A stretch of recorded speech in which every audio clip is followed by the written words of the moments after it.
Hello, hello, hello. Hi, everyone. Welcome to this episode of the Love Works show. So for those who don't know me, my name is Nicole Moore. I'm a love coach. I help women like you, women who are smart, successful, influential, powerful, attract in what I call a top 1% man, a man that is amazing on every single level. He's spiritual, he's handsome, he's abundant, he's family oriented, that kind of man. And on the Love Work Show, I'm going to be sharing various topics on love. I'm going to be teaching you so much of what I know about how to not only find the right man, but also keep him. I'm also going to be sharing behind the scenes so you can know what is the life and love of a love coach really like. So for the past 2 episodes of the Love Work Show, we've been sharing how to get him to treat you like a queen. And today is part 3. By the way, if you're watching live, give me some hearts, give me some comments. Let me know that you're here with me. I always like to see who's here with me. By the way, if you hear some noise in the background, I apologize. My gardener is out there doing some gardening. Anyway, we've been talking about how to get him to treat you like a queen and really what prevents a man from treating you like a queen. Every single woman wants to feel that way. She wants to feel loved. She wants to feel adored by her man. But why do so few women get that? Well, what I believe in the depth of my being is that you ladies have power. Hi, Ildiko. Thank you. You ladies have the power. So in my work with hundreds and hundreds of women at this point over the past 5 years, what I've seen is that a woman can transform a relationship. Hey, Holly. A woman can transform it, meaning men are responding to us. Men are absolutely, entirely, 100% positively responding to us. It's kind of almost annoying when you get how much they respond to us because they're like this instant feedback mechanism. So, not A Course in Miracles, Marianne Williamson says, what is missing in any situation or relationship is what you are not bringing. So what I'm going to be sharing today, hey Jenny, is so many of my clients are on, is what you're not bringing. And the topic of this show is specifically needs versus desires. My clients will know this is something I talk a lot about in one of my courses, Get and Keep Your Man. So, this was inspired by a show that I'm watching. My friend Lauren tipped me off to the show. It's on HBO. It's called Insecure. And she was talking about it. So one night, I couldn't sleep. I started watching the show. And I don't watch a lot of TV, but what hooked me about this show wasn't even the main character. It was the main character's best friend. And she's like crazy about love, and she's searching for love, and she keeps dating these men that are wrong men. And she's coming from such a place of need. And she just wants to find love. And, you know, I'm sure all of you can relate. Hi, Louisa. She's the kind of woman that, you know, her assistant or one of her coworkers at work got engaged and she wanted to cry. Like, she wants it so bad. But the very fact that she's coming with this intense need is pushing all the men in her life away and making them actually not want to date her. So she can't get past one date, and then she gets past 3 dates with a guy, and then she messes that up too, because on the 3rd date with the guy, you know, she's like, you can leave all your stuff here if you want to. And what she's doing on the show, and this is what many women do, is she's running the interaction with the man based on her need from a wounded place. Oh, thanks you guys saying I'm looking good. It must be the purple lipstick, perhaps. Also styling my hair with this thing called the wand, which is incredible. It curls your hair super easily. But anyway, so she's coming to the relationship with her need without assessing where that man is at. And that can really get a man to not want to treat you like a queen. So here's the deal, ladies. Men, underneath it all, the masculine wants to serve, purple lips for the win. The masculine wants to serve the feminine. However, you have to activate that within them. And they have to want to give it. And most women come with this desperate need for a man to give them something, but they're not leaning back, assessing, is he at that particular moment in time ready to give? And they make this mistake of wanting it at a certain point in time, perhaps before that man is ready, and then they come with that need, and then it's almost like that man goes, I can't deal with this. But if you would have waited a little bit longer, he might have been willing to give it to you. Now, this is different from, in my case with my man, he was really committed from the get-go. A lot of my clients have that, but some of my clients are beginning to date a man who, for whatever reason within himself, he is a king on the inside. He has the ability to give, but he's a little bit slower in opening that up. And if they wouldn't have been smart about assessing where he was at into his ability to give and working on being the woman who can open that up from a space of inspiration instead of a space of commanding from need, they wouldn't have been with him. So here's a mistake. Women come with this need. And the way I describe it is, it's not just a need. It's a need with little lines coming out of it. I wish I could find a way to describe what's in my head. But basically, they don't just need whatever the man can give them. They need what their father didn't give. They need what all the other men didn't give. They need what they've never gotten. And there's a reason for this. Holly's saying so timely for me. Great. There's a reason for this. When we are a little child, when we are a little girl, what we get, the pleasure that we get, the happiness that we get, the love that we get is entirely dependent on our parents. So I have a son, Luke, right? And it's like, and Mike, my husband, his family was visiting. So my sister-in-law was here and she has a daughter and a son. So we decided what we were going to do with them. We took them to this organic ice cream place near me because they have great ice cream.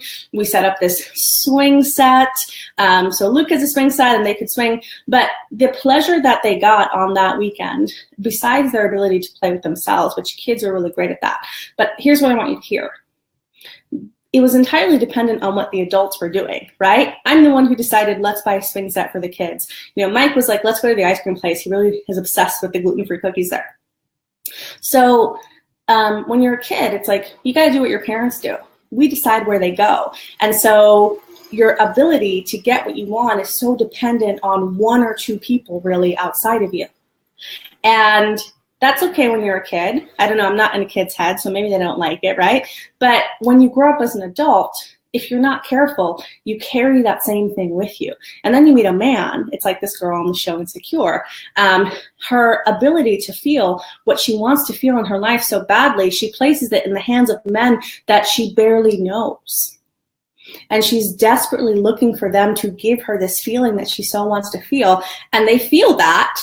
And the natural response is to pull away because they know they can't give it to her, right? So as a queen, you have to understand that there is no feeling that a man can give you that you cannot create within yourself, that you have to create it within yourself first, and then you can ask for it. And that becomes a desire. So there's a very big difference between a need and a desire. A need is, I don't have this. I need this. I need this from the outside. I don't have this. If I don't get it, it can almost go to I might not survive. I've been there, right? Not being able to sleep. Hey, Liz, how are you? Not able to sleep, right? At night when I don't get a text. A need is, without this, I won't survive.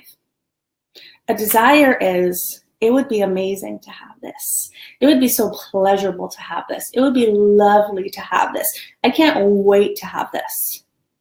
Can you feel the different energy? So a queen understands she is in control. A queen understands men are just reflecting her energy. If you understand that, ladies, you will get that you are in control.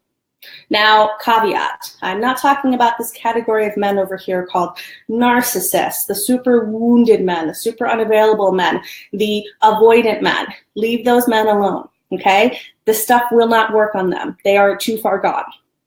I'm talking about, a healthy man. Most men coming to you, they're going to have some fear. They're going to have some wounding, right? Everyone has baggage. But I'm talking about a man who's actually, he might be scared, but he's available for love, right? You want those men. Okay, so don't come to me with the married man you've been dating for 24 years. I can't help you with that.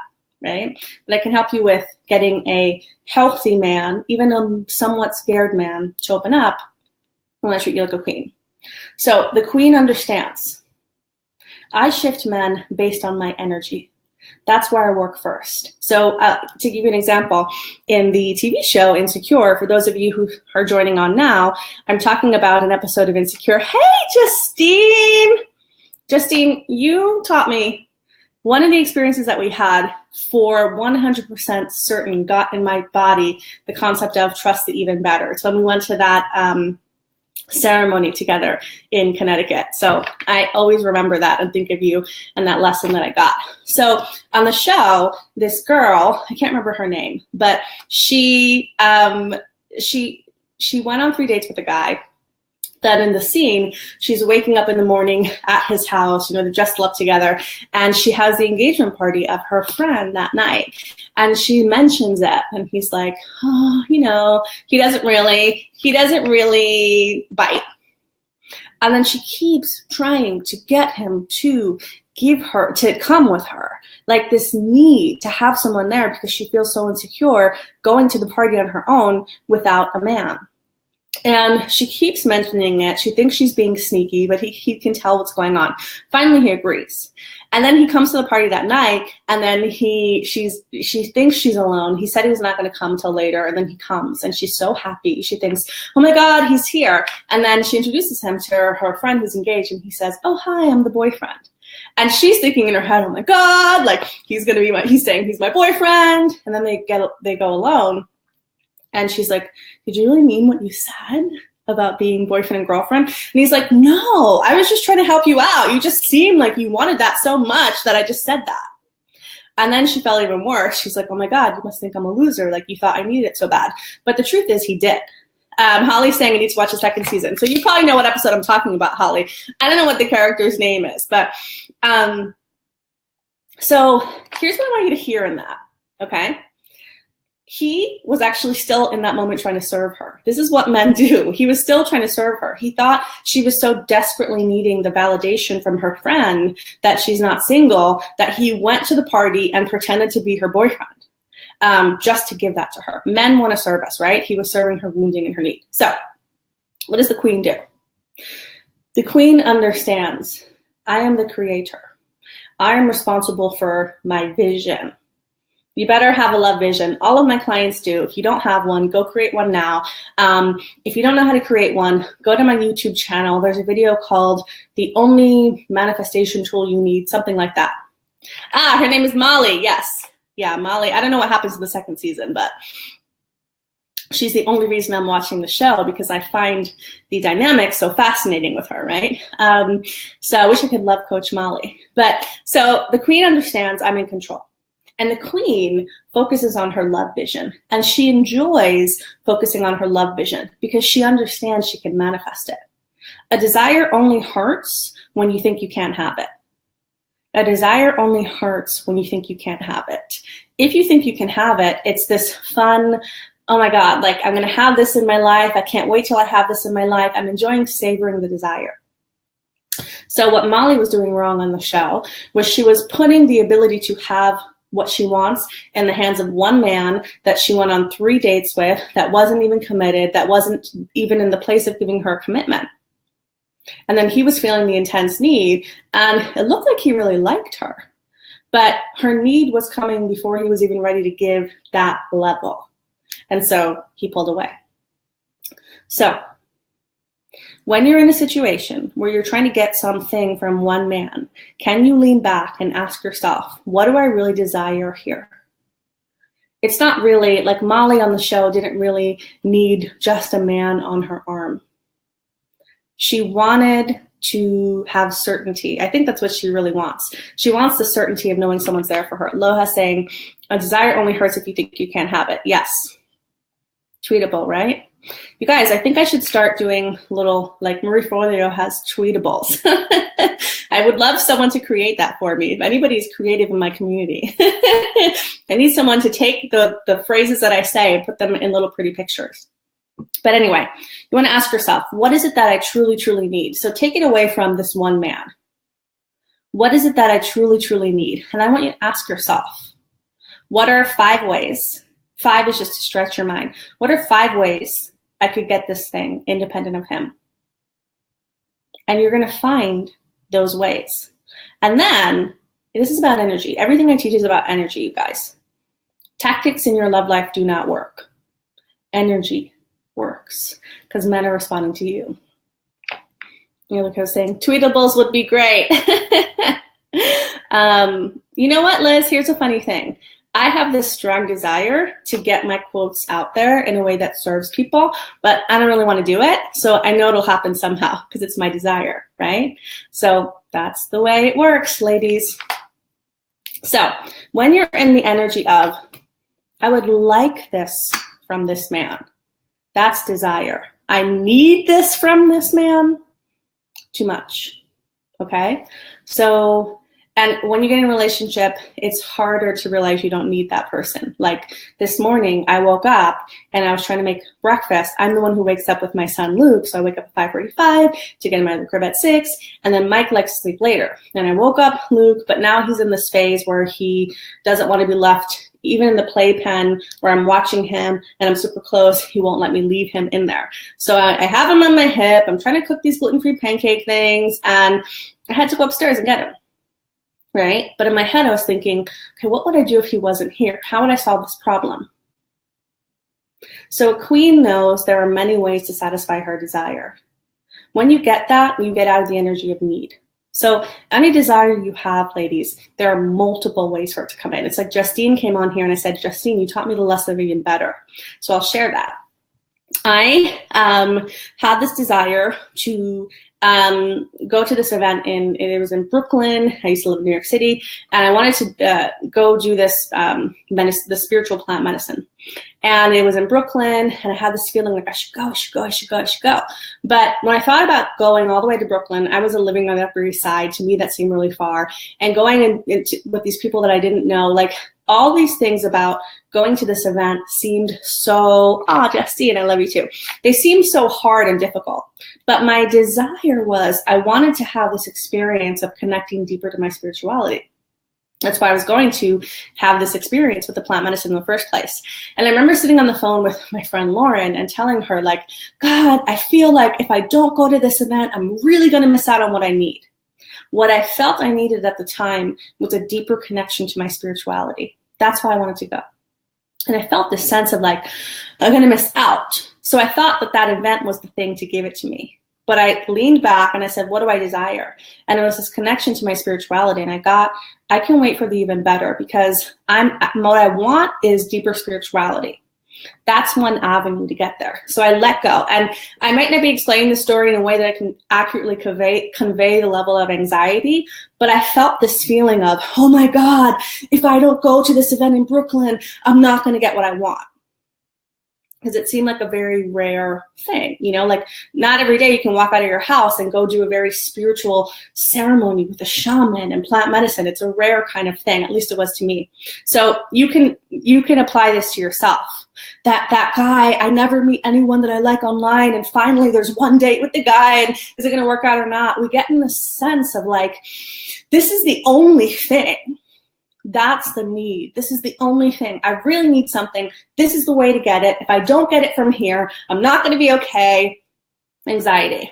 And luckily, I talked to my friend Lauren. I leaned back and I said, I trust in the even better. And I connected to my desire. And I just felt my desire, which was at that time, I really wanted to go deep in my spirituality. Yeah, Holly knows what I'm talking about. So then, literally, I just said, I trust in the even better. I know my desire is to go deep in this way, and it will come to me, and I don't have to do it in this way that, it just felt like super hard to go to Brooklyn. And like literally 3 days later, my friend Justine asked me, she's like, do you want to go to the ceremony in Connecticut? Like, it's this amazing group of spiritual people, and it's like the best shaman ever. And I went, and it was like such an incredible experience, and it was so much better than if I would have gone by myself to Brooklyn. And I got the even better in my bones. And it's something that I now teach. Actually, where I first learned about it was from Mama Gina's. But you know how you can hear a concept and you don't really understand it? I got it with that experience. So here's what I want you to get from this, ladies. A queen holds her desires. She feeds her desires. She loves her desires. She owns her desires. And then she gets that there are multiple ways for her desire to be satisfied. And she enjoys seeing how it shows up. So she's leaned back. This is what I mean sometimes when I say the energy of lean back. Christina's saying, fantastic, wow. A little girl, insecure, thinks there's only one way to get what I want. So I've got to manipulate. I've got to strategize. It's like on the show Insecure, Molly was trying to sound cool to the guy and strategize how she could get him to go to the engagement party, right? Men can tell. So whatever desire you have right now in your love life, write it out, journal it, enjoy it, share it with a friend, think about it happening. You know, desires are beautiful because you can just feel them, and even if they're not here yet, you can feel the feeling when you really get into it, and that's the whole point anyway. And then ask yourself, what are 5 ways that this desire could be satisfied? And if you're looking for one way to be it, can you just chill just a little bit and say, I wonder if this way is going to be it. Imagine if you had that energy. This is for all of my clients. You know, I tell this to you all the time. Stop asking if he is the one. But you could say, I wonder if he's the one. Maybe it would be amazing if he was the one, but I wonder if there's maybe 5 potential men that could be the one. And I'm going to lean back and see which one it is. That's an attractive energy. So I have a couple of minutes. I want to see if there's any questions that you have on this content. Loha saying, a queen feels, holds, and owns her desires. Yes, this is gold. Thanks, Loha. It is. So while I'm waiting to see if there's any questions, ladies, I want to tell you about something. This isn't released yet, but just I want to let you know that I have a program called Man Attraction Bootcamp. It's 8 weeks. It's amazing. I created it at the beginning of this year. And then women had such a ecstatically amazing response to it. Hey, Chantel, that this is the approach I've been taking now, talking to more than one. It's an amazing program that teaches you how to be in this energy where you're leaned back, where you're the queen, where you're attracting to you. Just letting you know, we're going to be launching that soon. So if you're interested in really learning the game of energy, because attraction is all about energy. Love is all about energy. It's not about the right tactics. It's about energy first. Just keep your eyes posted for that, because this will be the last time that I am in the program live teaching it. Okay, I think we had a question. How do you hold on to the other idea of other possibilities when you're a committed relationship? That's a really great question. So it depends where you are in the relationship. If you're in a relationship and you want to make it work, it's actually you're not thinking about other men, but you're thinking about ways to satisfy your desire other than him. So if you have a desire for intimacy, for example, you can ask for it from him, but are you having intimate conversations with your girlfriends? Like the danger in a committed relationship is thinking you can only get certain things from him, right? I mean, like if you're monogamous, really it's like sex, intercourse, right? Like you can't really get that from anyone else. But most of the feelings that you want to feel, you can get them in another source. It doesn't mean you don't ask him for it. It means you come from the energy of already full. We don't want to give to beggars.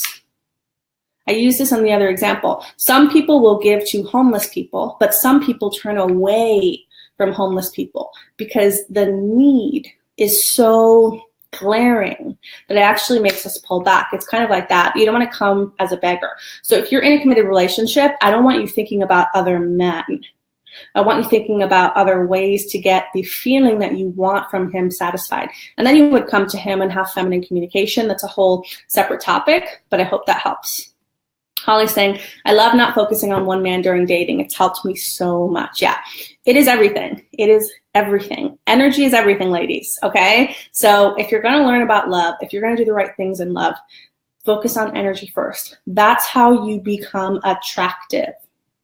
It's energy first. It's like some of you guys were saying like, oh, Nicole, you look great today. It's energy, ladies. It's not like, oh, lipstick, right? That stuff helps. But it's energy. that's so attractive. Jamie saying, very clear and helpful. Thanks. So glad it was helpful for you, Jamie. Christina saying, energy. Yes, yes, yes. Thank you, Nicole, for teaching this important fact. You're welcome. All right, ladies, I hope you've enjoyed this episode of the Love Work Show. We're going to be here live every Monday at 9 a.m. I'm going to be sharing with you, like I said, behind the scenes of my love life, important tips on love, what I'm noticing in the world of love. I'm going to be sharing that here with you on Mondays at 9 a.m. Pacific. So come back here. If you're in my Facebook group, the Love Works Life, go in there, post your thoughts on this video. I'd love to know. And I'm sending you all lots and lots and lots of love. Have an amazing love-filled week. Bye, everyone.